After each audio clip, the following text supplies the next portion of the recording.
Very good morning friends. LT grade की तैयारी कर रहे तथा जूनियर एडेड की तैयारी कर रहे सभी दोस्तों को पंकज ओझा का नमस्कार। दोस्तों आ गया हूँ आप सबके सामने एक और मोस्ट इम्पॉर्टेंट जो नॉवेलिस्ट हैं, मोस्ट इम्पॉर्टेंट जो ऑथर हैं उन्हें लेकर, जो हैं टॉमस हार्डी। और दोस्तों इन पर हम ऑब्जेक्टिव टाइप क्वेश्चन करेंगे जो कि जूनियर एडेड और एलटी ग्रेड के लिए बहुत इंपॉर्टेंट है। आइए दोस्तों पहले क्वेश्चन पे आते हैं without any further adieu. Hardy is called the novelist of. पहला क्वेश्चन है कि हार्डी को किस तरह का नॉवेलिस्ट कहा जाता है? The Wessex region. जो जैसे अपने यहाँ आर के नारायणन लिखते थे एक विशेष रीजन के बारे में, उसी तरह ये भी एक विशेष रीजन पे ज़्यादा लिखते थे। उस रीजन का नाम, उस क्षेत्र का नाम क्या था? The Wessex region. तो इनको कहाँ का नॉवेलिस्ट कहा जाता है? Novelist is called the novelist of Wessex region. ध्यान में रखिएगा, बहुत इंपॉर्टेंट क्वेश्चन है। ये क्वेश्चन आने की प्रबल संभावना है। अगर हार्डी से क्वेश्चन पूछा जाता है तो ये क्वेश्चन आएगा। Hardy was honoured with. Hardy को किस चीज़ से ऑनर किया गया? हार्डी वॉज ऑनर्ड विद, बताएं किस चीज़ से ऑनर किया गया? तो दोस्तों इन्हें ऑर्डर ऑफ मेरिट दी गई थी। क्या दी गई थी? Hardy was honoured with Nobel prize दिया गया था, नाइटहुड दिया गया था, honorary degree of doctorate, order of merit. क्या दिया गया था? तो ऑर्डर ऑफ मेरिट ही दी गई थी दोस्तों। ओके, इन्हें क्या दिया गया था? Order of merit.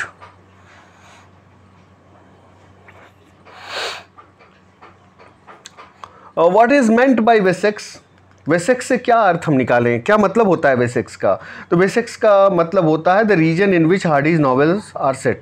मतलब अपने नॉवेल्स जो इनके जहाँ जिस रीजन में सेट किए गए हैं, कहने का मतलब इनके नॉवेल की जो कथा वस्तु होती है एक विशेष क्षेत्र की होती है, उस क्षेत्र का नाम वेसेक्स है। जैसे कोई इलाहाबाद के ही बारे में नॉवेल पे नॉवेल लिखता चला जाए तो उसका फिर उसके बारे में हम कहेंगे कि उसका he is the novelist of Allahabad. तो वैसे ही हार्डी का है, एक विशेष क्षेत्र के बारे में लिखते थे। तो वेसेक्स क्या है? Wessex the region in which Hardy's novels are set. Option C is absolutely correct. Let's come to the next question.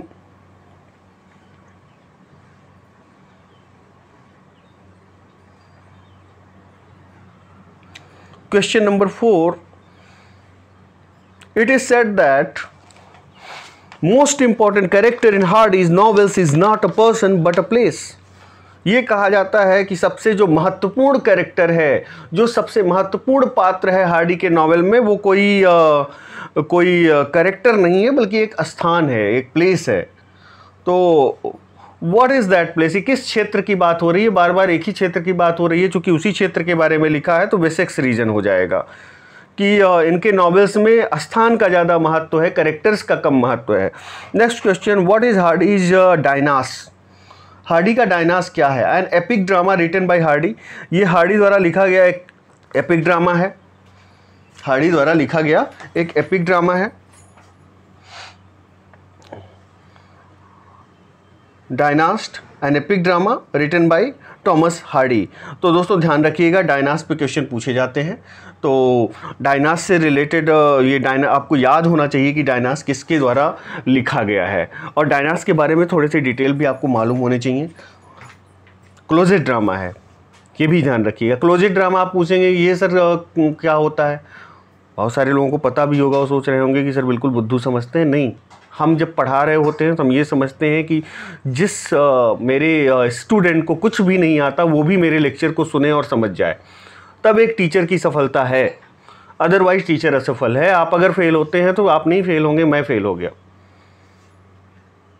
ये होता है जो आज की जो एक पेडागॉजी होती है, जो आज का जो ये शिक्षा मनोविज्ञान है, वो यही मानता है कि अगर बच्चा फेल होता है, स्टूडेंट कोई फेल होता है, कोई कॉम्पिटिटर फेल होता है, तो वो कम पहले बाद में फेल होगा, उसको पढ़ाने वाला पहले फेल होता है। तो ये ध्यान में रखिए। क्लोजेट ड्रामा क्या है? क्लोजेट ड्रामा इस उद्देश्य से लिखा जाता है, पढ़ने के उद्देश्य से लिखा हो जाता है, परफॉर्म करने के, स्टेज पे परफॉर्म करने के उद्देश्य से नहीं लिखा जाता। तो डायनास भी क्या है? An epic drama written by Hardy. और 1904 में डायनास पब्लिश हुआ। और ये क्या है? क्लोजेट ड्रामा भी है और वर्स और प्रोज दोनों में है।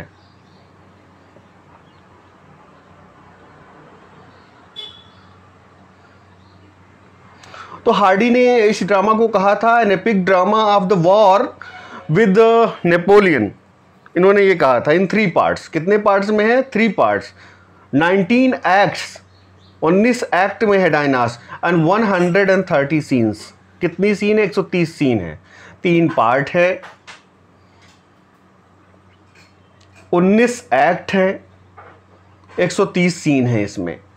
ये हार्डी ने स्वयं कहा था, और इसके बारे में कहा था इस क्लोजेट ड्रामा के बारे में कि epic drama of the war with Napoleon. आते हैं नेक्स्ट क्वेश्चन पे।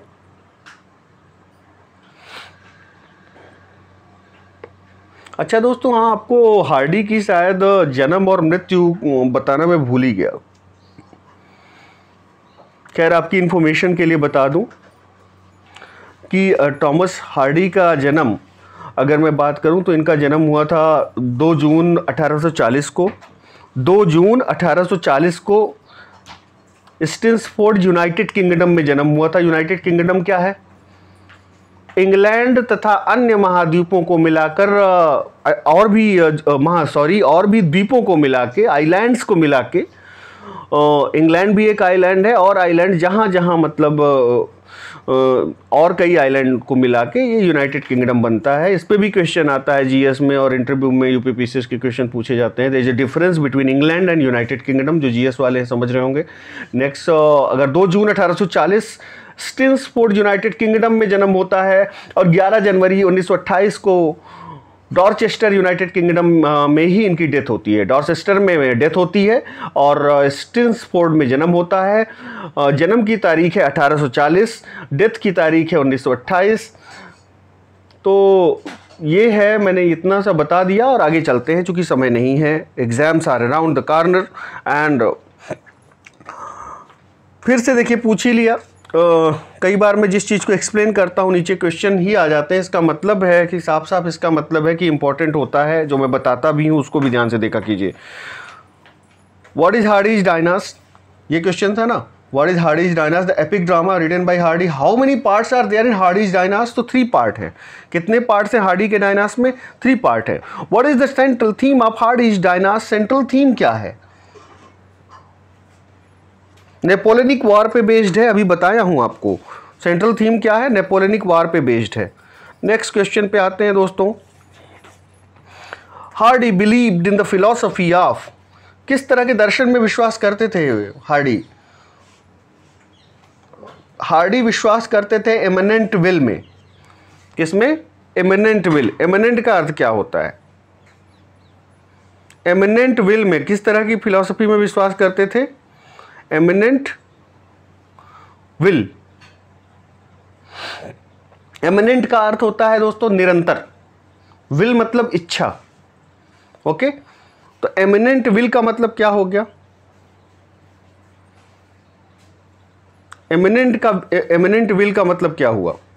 अगर हम एमिनेंट विल की ये कॉन्सेप्ट हार्डी का ही कॉन्सेप्ट, ध्यान रखिएगा। अगर पूछा जाए कि एमिनेंट विल किसका कॉन्सेप्ट है, ऐसे भी पूछा जा सकता है कि who has given the concept of eminent will, तब भी आपको टॉमस हार्डी ही क्लिक करना है। चूंकि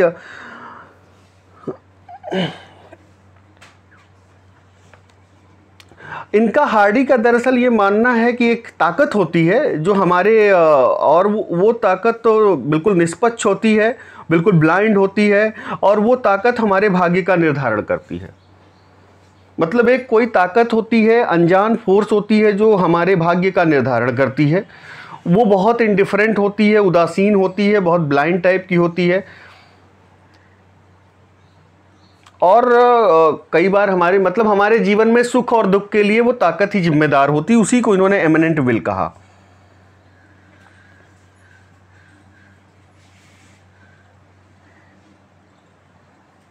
ओके, आई होप आपको समझ में आ गया होगा कि एक भाई अदृश्य और इनडिफरेंट टाइप की, इनडिफरेंट का मतलब उदासीन टाइप की ताकत होती है जो हमारे भाग्य का निर्धारण करती है। इनका ऐसा मानना है, हमारे जीवन में सुख और दुख के लिए जिम्मेदार होती है।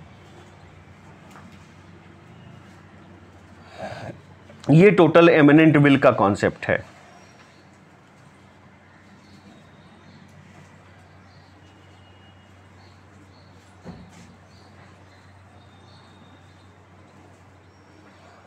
नेक्स्ट क्वेश्चन पे आते हैं। कहने का मतलब दोस्तों एक तरह से कहते हैं कि जो भाग्य होती है वो भाग्य होता है, वही हमारे कॉमन लोग हों चाहे बड़े लोग, उनका निर्धारण करती है उनके सुख और दुख का।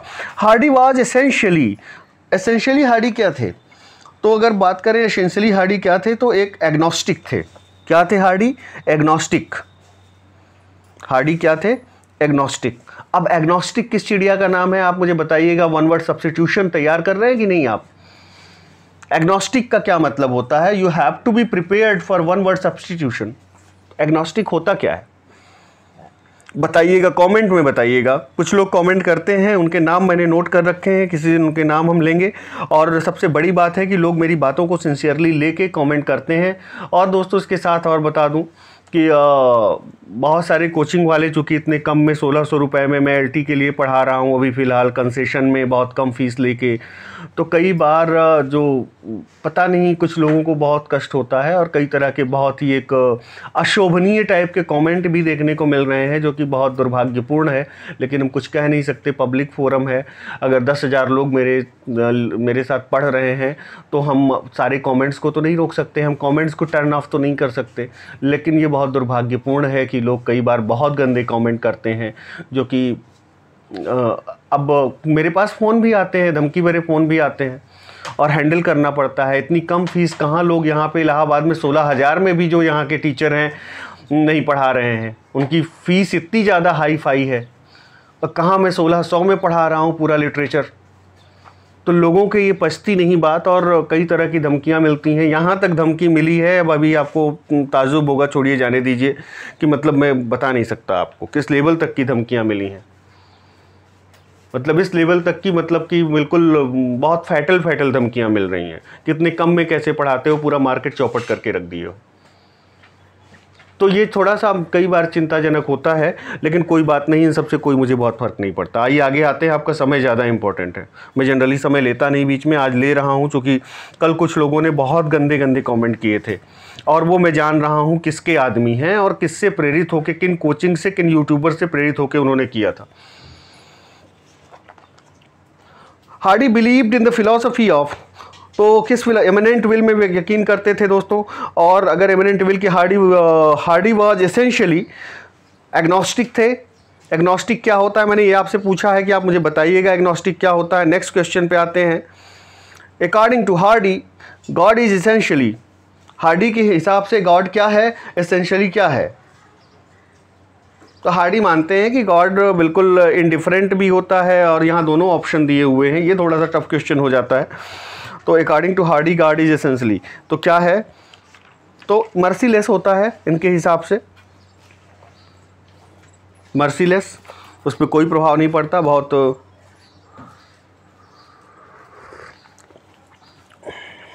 Next question. As flies to the wanton boys are we to the god, they kill us for their sport.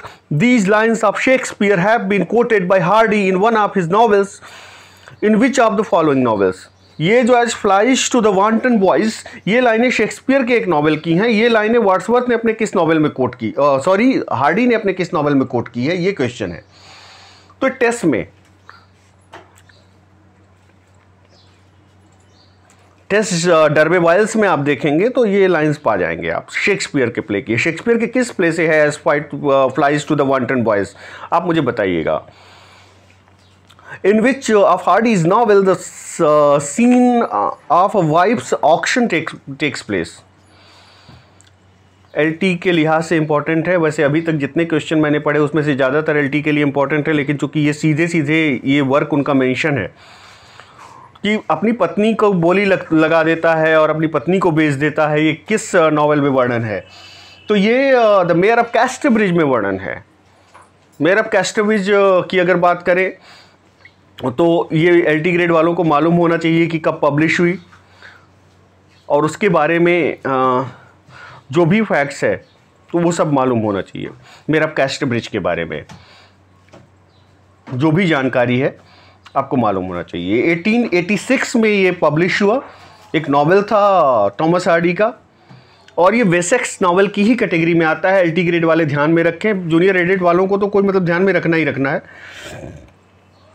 इसमें जो कैरेक्टर्स आते हैं, लुसेटा आते हैं, टेम्पलमैन आता है, माइकल हेंचार्ड आता है, हाँ, सुजान हेंचार्ड आती है, डोनाल्ड फार्फ्रे आता है और बहुत सारे कैरेक्टर आते हैं। तो कैरेक्टर्स को भी ध्यान में रख सकते हैं। और इसकी पब्लिकेशन डेट 1886 है, ये ध्यान में रखिएगा।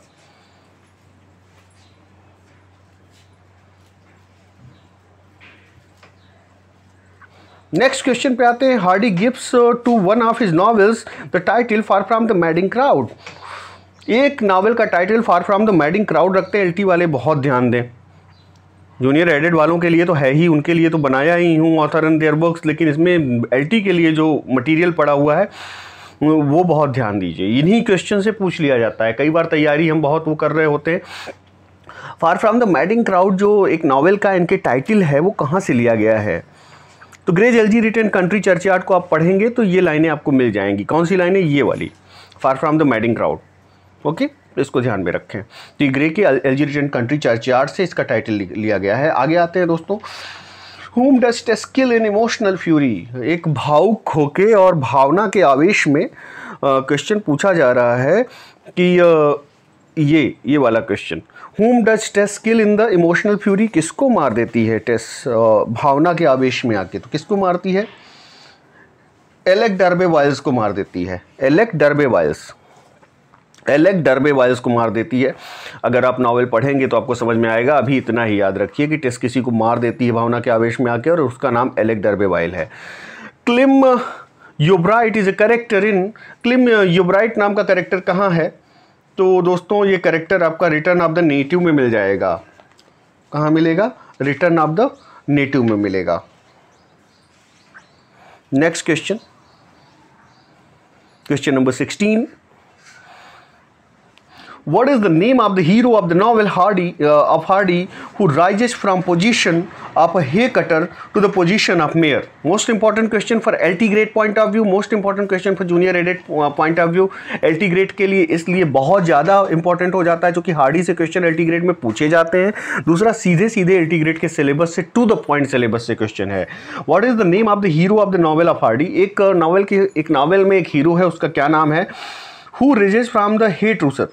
हे कटर, जो घास काटने वाला या हे कटर होता है, वहाँ से अपने करियर को शुरुआत करके मेयर तक पहुँच जाता है। जैसे कोई इलाहाबाद का मेयर बन जाए या लखनऊ का मेयर बन जाए या आगरा का मेयर बन जाए। तो कहने का मतलब एक बहुत छोटी ज़िंदगी से मेयर तक पहुँच जाता है। किस नावल की ये थीम है? तो ये जाहिर सी बात है आपको समझ में आ रहा होगा किसकी थीम है।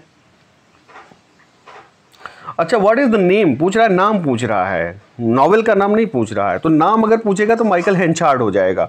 ये माइकल हेंचार्ड ही होता है द मेयर ऑफ कैस्टब्रिज में, जो हे कटर से लेकर फिर बाद में मेयर पहुंचता है और बाद में उसका पतन भी बहुत उसी तरह होता है। मौका मिले, आपका एग्ज़ाम हो जाए जूनियर वालों का तो पढ़िएगा। मेयर ऑफ कैस्टब्रिज एलटी वालों को तो बिल्कुल, जो सिर्फ एलटी की तैयारी कर रहे हैं, मेयर ऑफ कैस्टब्रिज आज ही पढ़ लेना चाहिए समरी। मैं तो पढ़ाऊँगा ही। Question number 17. In one of the novels, Hardy says, happiness is but an emotional, occasional episode in the general drama of pain. एक अपने नॉवल में हार्डी कहते हैं, happiness is but an occasional episode in the general drama of pain, कि जो एक दर्द भरा ड्रामा चलता रहता है, बीच बीच में जैसे ब्रेक आ जाता है, ओकेजनली कभी हैप्पीनेस आती है। ये हार्डी का मानना है कि दुख ही दुख चल रहा होता है, बीच में ओकेजनली कहीं हैप्पीनेस आ जाती है। ये इसका भाव हुआ। तो इसमें उत्तर क्या हो जाएगा? द मेयर ऑफ कैस्टब्रिज की ही लाइनें हैं, ध्यान में रखिएगा। कहाँ की लाइनें हैं? Mayor of कैस्टब्रिज।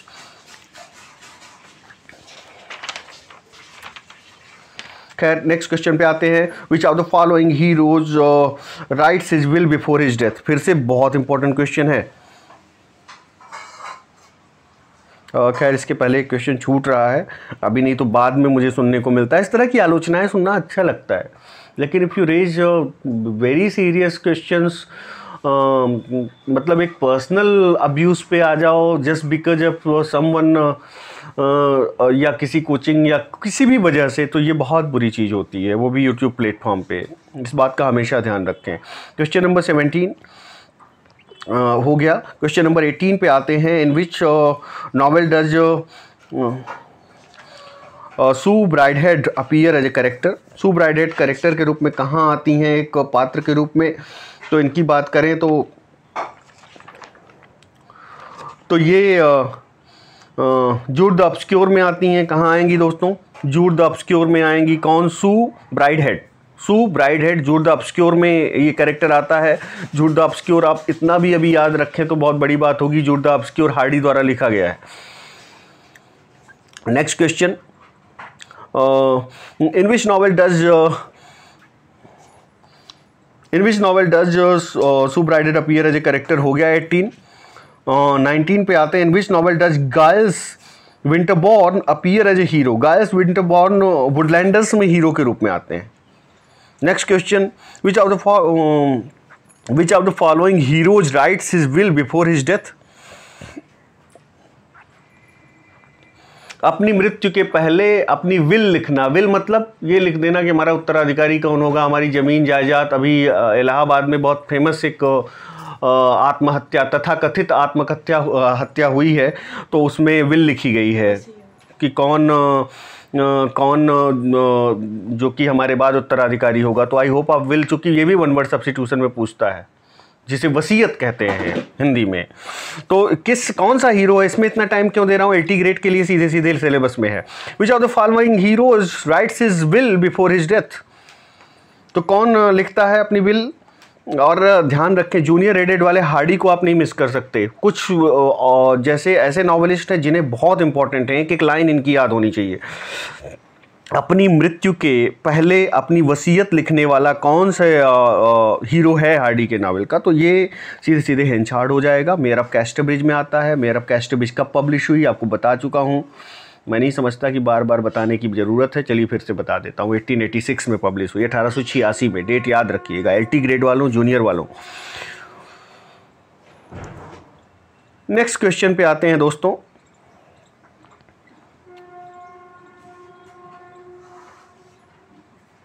Question number 21, one of the heroines of Hardy is hang to death by the order of the court, who is she? एक इनकी हीरोइन है जिसको मृत्युदंड हो गया था। कौन सी वो हीरोइन है? तो वो टेस है। टेस डर्बे बायल्स में कौन है? Tess. Next question,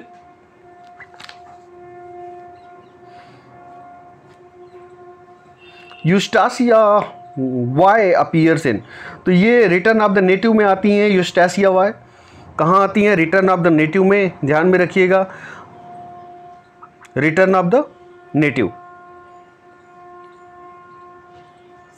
next question, Gabriel Oak is a character in? जो गैब्रियल ओक नाम का कैरेक्टर है वो कहाँ आता है? फार फ्रॉम द मैडिंग क्राउड में आता है। फार from the madding crowd title कहाँ से लिया गया है? एल्जीरियन कंट्री चर्चयार्ड से, जो टॉमस ग्रे की एलजी है, एल्जीरियन कंट्री चर्चयार्ड, वहाँ से प्रेरित है। उनकी उस रचना से लिया गया है।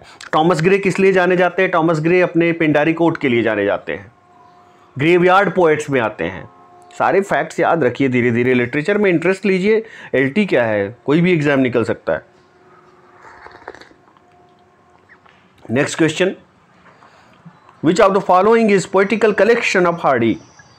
निम्नलिखित में से कौन सा हार्डी का जो है काव्य संग्रह है? पॉलिटिकल कलेक्शन मीन्स काव्य संग्रह।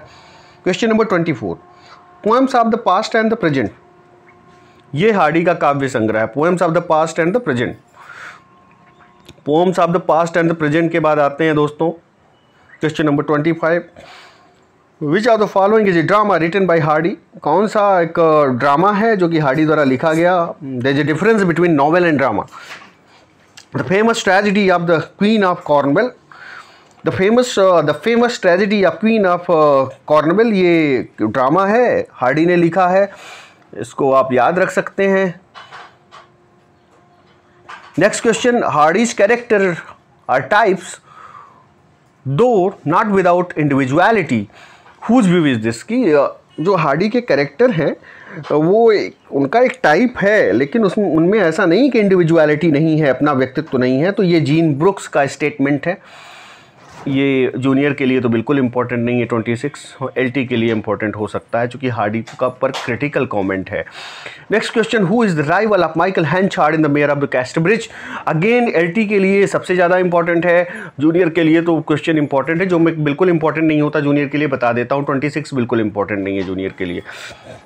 वो is the rival of Michael Henchard in the Mayor of Casterbridge. Mayor of Casterbridge में माइकल हेंचार्ड आता है, आप जानते ही हैं। उसका राइवल प्रतिद्वंदी कौन होता है?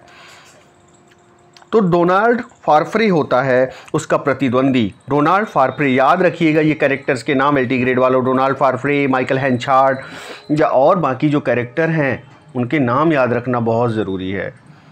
माइकल हेंचार्ड हो गया, डोनाल्ड फार्फ्रे हो गया, एलिजाबेथ जेन न्यूसन हो गई, लुसेटा हो गई, टेम्पल मैन हो गया, ये सारे कैरेक्टर याद होने चाहिए आपको। Next question, from where did Hardy take the hint for the title under the greenwood tree? Under the greenwood tree का टाइटल कहाँ से प्रेरित होकर रखा आपने? एक नॉवेल का टाइटल इन्होंने अंडर द ग्रीनवुड ट्री रखा है, वो कहाँ से प्रेरित होकर रखा है? अब इस लिहाज से ये क्वेश्चन बार बार टीजीटी पीजीटी के लिए भी इंपॉर्टेंट हो जाते हैं, बहुत ज़्यादा इंपॉर्टेंट हो जाते हैं, क्योंकि बार बार इनके ज़्यादातर टाइटल जो है शेक्सपियर के प्लेस से बेस्ड है। तो अंडर द ग्रीनवुड ट्री ये लाइनें ही आती हैं शेक्सपियर के एज यू लाइक इट में, तो वहीं से प्रेरित होकर इन्होंने ये टाइटल रखा। नेक्स्ट क्वेश्चन पे आते हैं दोस्तों, क्वेश्चन नंबर 29। क्वेश्चन नंबर 29 की बात करें, विच of the following is A novel by Hardy?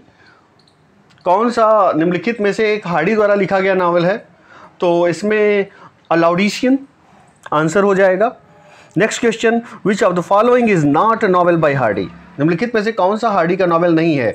तो ट्रम्पेट मेजर है, लाउडिशियन है, हैंड इन एथलबर्टा है, लेकिन हार्ट ऑफ मिडलोसियन नहीं है। तो इसमें ए नहीं है हार्डी द्वारा लिखा गया नावल। तो दोस्तों ये क्वेश्चंस थे टॉमस हार्डी पर। जैसे ही मौका मिला ऑथर एंड द वर्क्स पे बहुत सारे और क्वेश्चन लेके आऊँगा, लेकिन अभी तो फटाफट स्कूल भागना है।